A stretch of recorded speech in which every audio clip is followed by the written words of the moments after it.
Constelación. Buenas tardes. Hoy estamos aquí para entrevistar a Lídia Jagües. Estamos con Luz y con Gotardo. Lídia es catalana, nació en Barcelona, aunque también pasó parte de su infancia y adolescencia en Madrid.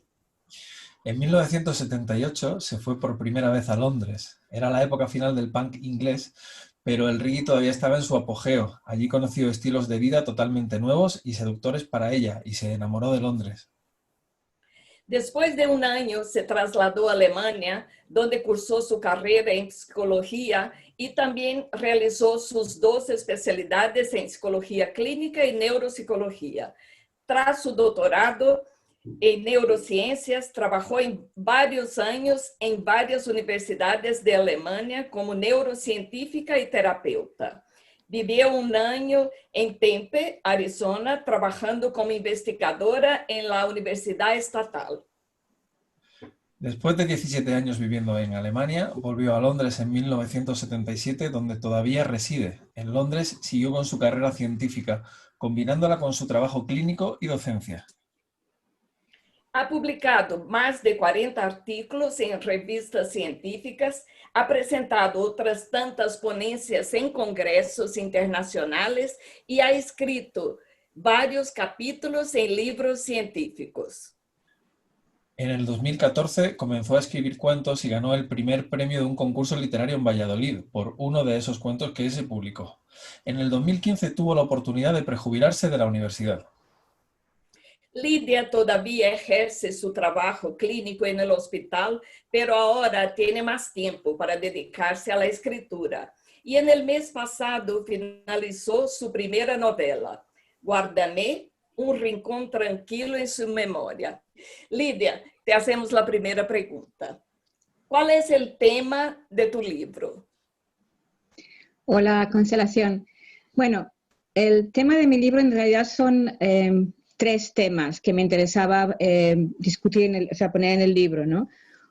Un tema era el tema de la identidad o del hecho de que en realidad muchas veces no nos conocemos entre nosotros, o sea, que mantenemos relaciones superficiales y creemos que nos conocemos en profundidad, gente incluso que está cerca, y a veces pasan sucesos en la vida que nos demuestran que efectivamente no nos conocíamos, ¿no? Eso también es un parte del tema.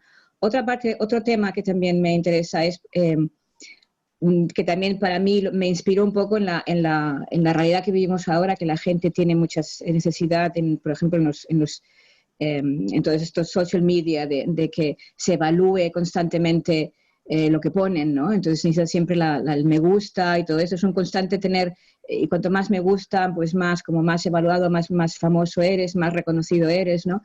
Y esta ansiedad que tenemos un poco de ser reconocidos, también en la novela se trata, no desde esta perspectiva de ahora, sino en sí esa ansiedad de ser famoso, reconocido, y hasta qué punto una persona puede llegar por esas ansiedades, hasta qué punto puede llegar, ¿no?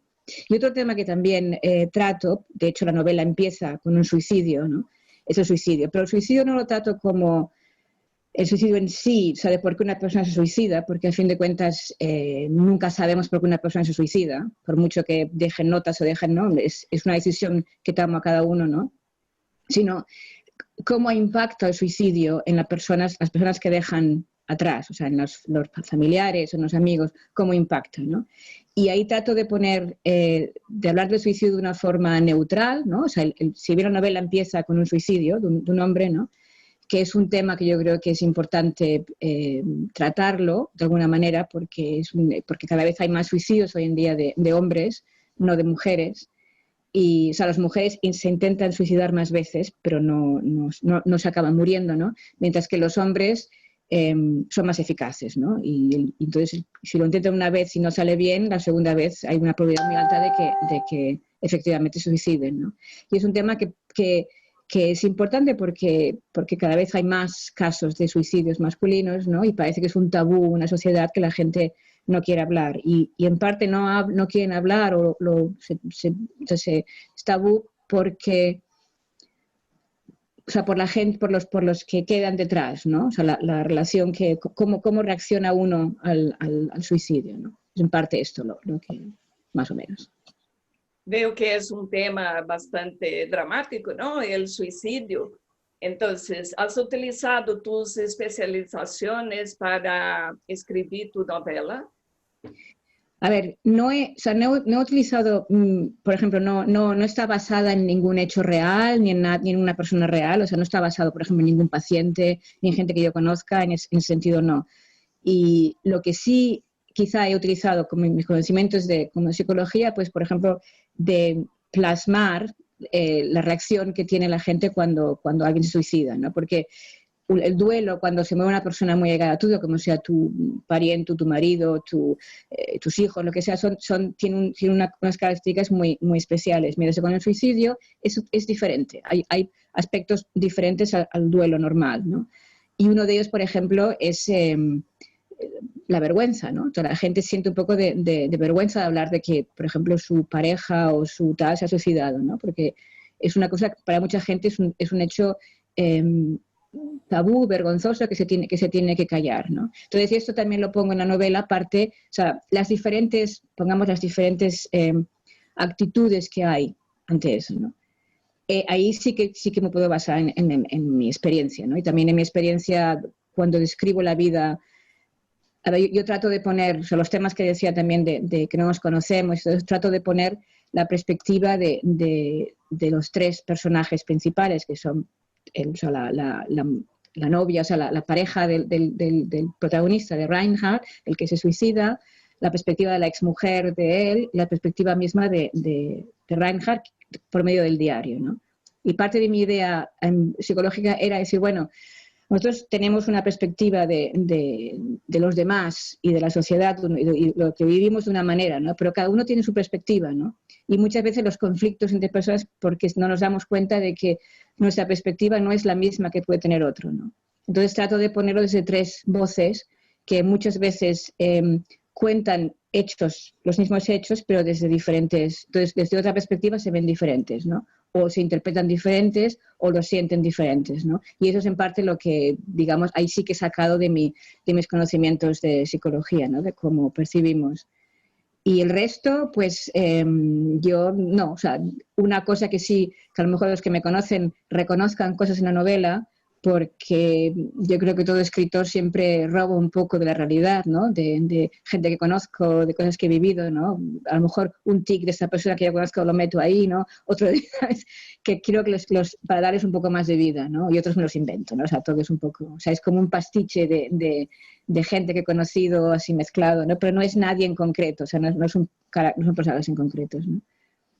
Bueno, uno de los puntos que más me gustó de tu novela ha sido justo la separación que has hecho, ¿no? De los tres personajes. A mí me pareció muy interesante. Bueno, te paso a ti, Luz. Gracias, Celeste. Hola, Lidia. Pues Hola. mira, un placer hacerte estas preguntas y a ver tus respuestas. En lo que nos puede ayudar o nos puede interesar a los escritores, voy a hacer solo dos preguntas y una, muy simple. ¿Qué prefieres? ¿Relatos cortos o relatos largos que expandan todo su conocimiento o su trama? Bueno, la verdad, los dos me gustan. O sea, a mí me gusta, por un lado, me gusta leer relatos cortos, cuentos, ¿no? Y yo empecé escribiendo estos cuentos, ¿no? Y también me gustan las novelas, ¿no? Esta es mi primera novela. Yo creo que son dos géneros de literatura diferentes. Son diferentes, porque uno tiene o sea, no solamente en la estructura y el contenido, y yo creo como uno los encara, ¿no? O sea, yo a veces he definido que una historia corta es como una fotografía y una novela es como una película, ¿no? O sea, una historia corta te cuenta una forma, ¿no? Te cuenta un hecho en poco tiempo, o sea, no hay demasiado complicaciones, poco tiempo, ¿no? Y pocos personajes, ¿no? Mientras que una novela es más largo, ¿no? Pero a mí, por ejemplo, los escritores que me gustan de cuentos cortos, como por ejemplo Cortázar, Borges, son los que a mí siempre me han influenciado. Incluso hay un escritor catalán que se llama Pere Calders, que no sé si está traducido, ¿no?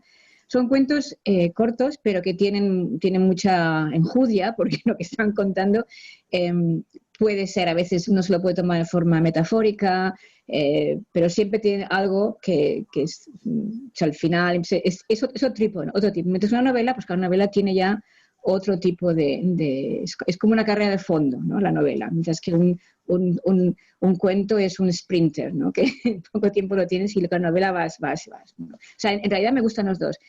¿Qué se me da mejor escribiendo? Ya veremos, ¿no? O sea, de momento yo he tenido un poco más experiencia escribiendo cuentos cortos. No, eso no quiere decir que sean buenos, ¿no? Y siempre una novela, o sea, todo eso es un poco... Pero vamos, yo creo que son dos cosas. Ahora, por ejemplo, que he dejado y acabado la novela, pues apetece mucho volver a escribir cuentos cortos, ¿no? Porque son más rápidos, o sea, tardas menos, ¿no? También. O sea, que tú en tu trayectoria vas a ir variando en función de lo que te vayan haciendo. Veremos a ver cómo va, ¿no? Sí, de momento sí. Vale, y en base a ello, Lidia, ¿tú qué te dejas llevar por la inspiración a la hora de redactar bien los cuentos o bien la novela en este caso? ¿O tienes una disciplina rígida, como se dice, que los escritores nos tenemos que sentar a determinada hora y a trabajar, ¿no? Que nos pille la magia escribiendo. Sí. ¿Tú cómo lo haces? Ya me gustaría a mí, no, yo lo hago por como tú dices, de inspiración, o sea, cuando yo tengo que tener una idea, ¿no? Y tengo que tener una idea, además la idea la tengo que haber trabajado ya mentalmente, o sea, yo tengo la historia ya hecha y eso tarda, ¿no? Y aún y así, cuando tengo la historia tal, me pongo a escribir, entonces siempre el primer, digamos, la primera frase, el primer párrafo, el que más cuesta, ¿no? Para meterlo, para seguir, ¿no? Y hay días que por mucho que quiera es que no sale nada, ¿no? Entonces lo dejo, ¿no? Entonces, y hay días que a lo mejor estoy ¿no? metida, inspirada, que me puede pasar horas sin parar escribiendo, ¿no? Y eso pasó con la novela, ¿no? Que hubieron periodos largos que no escribí, ¿no? Pero no, yo disciplinada nada. Eso es, yo siempre oyes hablar de los escritores así famosos y todos tienen una disciplina, todos escriben por lo menos y dicen cuando no puedes escribir pues corriges, ¿no? Pero cada día tienes que sentar y hacerlo, ¿no? Yo en un momento soy muy indisciplinada, ¿no? Ya veremos y luego, pero no. Pero bueno, va así, como lo que me salga en ese momento, ¿no? Bueno, ahora paso la palabra a Gotardo, que también te quiere hacer unas preguntas. Lidia. Hola Lidia, ¿qué tal? Hola. Tus personajes están construidos de una forma muy realista, pero no son lo que yo llamaría gente corriente, ¿no? Porque son gente que tienen inquietudes artísticas, que tienen muy buen gusto, que pues, unos poetas, otros profesores de universidad andan ahí entre el mundo de la cultura, la búsqueda de lo inefable, ¿no? Y han leído, ¿no? Han leído mucho, leen, discuten continuamente sobre su lectura. ¿Qué lectura has hecho tú que luego han sido muy importantes en la novela, que luego han heredado tus personajes, ¿no? Como lectores? A ver, los personajes, las lecturas de los personajes, quizá los primeros son los poetas alemanes, los del romanticismo alemán, ¿no? Y el Hölderlin, y o sea, como creo que en la novela sale, o sea, yo Tübingen, se lo diré porque es queda mejor que en español, ¿no? Tupinga. O sea, Tübingen es una ciudad en donde el poeta Hölderlin vivió sus últimos años, los años de la locura, que también escribía. Y entonces yo, por ejemplo, yo conocí a este poeta precisamente en Tübingen cuando fui a estudiar ahí. Antes no lo conocía, ¿no? Bueno, yo tenía 20 años cuando fui allí, ¿no? O sea, no conocía, pero conocía a otros. Entonces yo ahí empecé a leer a los alemanes. Eso pues se refleja ahí en esos poetas. Luego también otras cosas del libro que, por ejemplo, hay una parte en la que están hablando sobre el amor y todo esto, pues ahí meto mucho la concepción del amor de Platón. Que hay un libro que se llama El banquete o el Symposium, que es muy, no sé, que os lo recomiendo porque es muy interesante. Es un librito pequeñito, pero que es muy, muy interesante sobre todos los conceptos del amor, ¿no? Y estas son las lecturas, pongamos, de los personajes, ¿no? De lo que en teoría está pasando con ellos, ¿no? Los que ellos discuten, ¿no? Y estos personajes que son tan realistas viven en escenarios reales, que son Mallorca, Tübingen. Tú has vivido en Barcelona, en Madrid, en Londres, en París.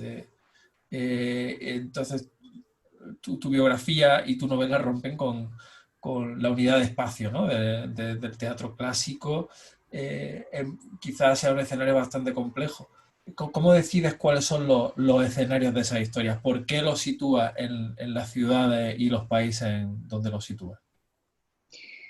A ver, para empezar, ¿por qué lo situé en Tübingen? Pues la verdad, a ver, yo creo que es importante escribir sobre lo que uno conoce, sobre lo que uno, tanto el sitio o las historias, ¿no? Entonces yo, esa época, los años 80, pues yo los pasé en Tübingen, ¿no? Que es lo que más conozco. Entonces, por ejemplo, en la historia se basa mucho pues, en mi experiencia que tuve estudiando allí, el ambiente que había, ¿no? Y por eso lo basé allí, porque es lo que conocía, es lo que tenía, ¿no? Y luego, por otro lado, la idea de ponerlo también en Mallorca fueron por dos motivos. Primero, uno que pensé, si esto lo voy a escribir en español, quizá es interesante que también España también tome parte ahí, que también tenga un escenario, ¿no?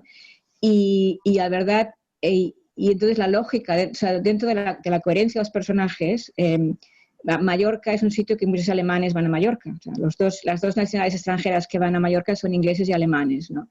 Entonces dentro de la lógica de la novela, que estos fueran a Alemania y que fueran a vivir a Alemania, pues es muy normal. O sea, es porque pasa, porque es lo que hay mucha gente viviendo, muchos alemanes viviendo en Mallorca, no solamente jubilados, sino también gente joven que se va a vivir allí, ¿no?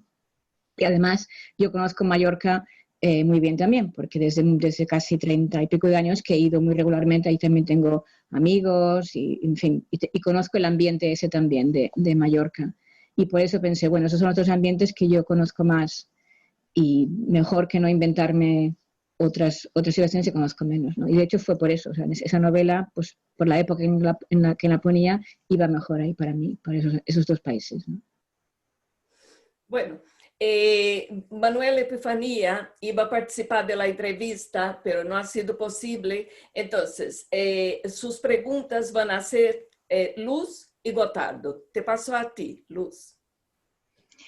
Pues una pregunta de las que tenía prevista Manuel era, ¿cuánto tiempo llevas trabajando en tu obra? Yo quiero saber exactamente, desde que surge aquí en tu mente, que tú has dicho antes que la tienes que ir acoplando y luego ponerte a escribir, pues desde ese momento, ¿cuánto tiempo llevas trabajando en tu obra? A ver, yo creo que la empecé a montar en el 2015. O sea, a pensarla, la idea se me ocurrió en 2015 y la empecé, y de hecho empecé a escribir, digamos, el esqueleto, ¿no? De la historia, ¿no? Aún no tenía el final, o sea, tenía el esqueleto, digo, y el final, pensé, bueno, el final ya saldrá, porque habían varias posibilidades, ¿no? El final. Pero luego dejé de escribir durante varios años porque pasaron varias cosas que yo no estaba con cabeza para escribir, ¿no? Y yo creo que la volví a retomar en serio el año pasado, o sea, el 2019-18 empecé, yo creo que fue el año pasado, o sea, el año pasado y este año del COVID, donde he tenido más tiempo, es donde realmente le di el último empujón. O sea, yo creo que todo en total, yo diría que unos 3 años he estado escribiendo la novela. Ya digo, no como vigentes, no todo el tiempo, ¿no? Sino viendo de arriba y abajo, ¿no? Gotardo. Y una pregunta muy difícil, muy difícil. ¿Qué es para ti lo mejor y lo peor de escribir? Bueno, para mí lo mejor de escribir es crear mundos, crear historias y sumergirte en ese mundo y aislarte del resto mientras escribes. Realmente y lo peor es precisamente eso, que también te aíslas mucho, ¿no? Que te sumerges en ese mundo, te aíslas y te aíslas del resto, ¿no? Y que a veces se puede obsesionar, porque a mí en los momentos que he estado escribiendo, cuando lo que decíamos, cuando la inspiración fluye, es que lo tenía, o sea, escribía, dormía y no podía dormir porque estaba dándole vueltas todavía y pensaba, eso era también una especie de obsesión porque estoy metida en la historia, ¿no? Y los conocía a los personajes ya totalmente, eran ya amigos míos, en fin, la historia, yo ya estaba metida en esa historia como si fuera real, ¿no? Pero esos son para mí los dos aspectos que tiene de positivo, ¿no? Que realmente vives otras experiencias y que tú las puedes, tú las puedes cambiar, pero eso que dicen también es verdad, ¿no? Que hay un momento que la historia misma, el personaje mismo va dictando un poco. Por ejemplo, me pasa a mí que en la novela al final yo no lo tenía planeado, porque no sabía qué iba a pasar, ¿no? No sabía cómo se iba a desenvolver, porque en la historia al final la mujer, o sea, la compañera de Reinhardt tiene que tomar una decisión, ¿no? Entonces yo no sabía qué iba a hacer, ¿no? no sabía qué. Entonces, cuando llegó al final, pues me lo dijo. Y lo escribí lo que me dijo el personaje, ¿no? Bueno, la verdad es que ha estado muy bien, Lidia. Creo que puedo decir en nombre de todos que nos ha encantado estar contigo, ¿no? Y también, gracias. Y bueno, muchas gracias, Gotardo, muchas gracias, Luz, por participar y gracias, Lidia. Chao. Hasta luego. Hasta luego. Luego.